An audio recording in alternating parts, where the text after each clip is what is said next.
Out kayo. Shoutout muna sa mga tropa pips dyan. Mga kababayan. Shoutout. Para to sa mga bayani ng ating bansa. Mga warrior na bayani. Yeah. Yeah.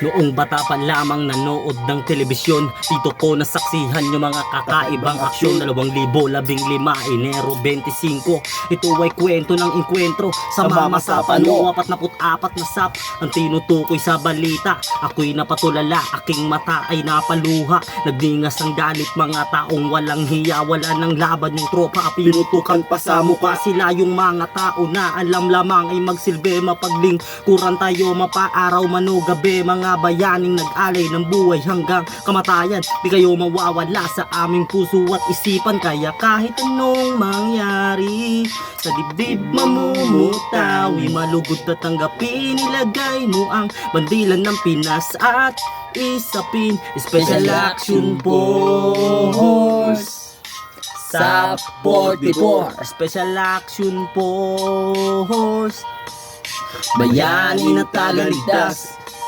Special Action Force, nakilalang tagaligtas na patunayan sa digmaan na hindi umaatras na palibutan ng kalaban sa gitna ng maisan. Libo-libo na rebelde, kriminal at tulisan pero nakipag sa bayan, nakapagpalitan na ang putukan sa mga taong bituka ay halang. Walang alilangan lang naipit sa gitna ng inkwentro, maubusan man ito ng bala.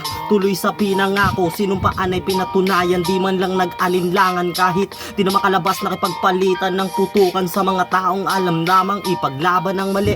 Kailan makakamit ang kapayapaan, kailan tayo magwawagi. Kaya kahit anong mangyari sa dibdib mamumutawi, malugod na tanggapin. Ilagay mo ang bandilan ng Pinas at isapin. Special Action Force sa 44. Special Action Force, bayani na tagaligtas.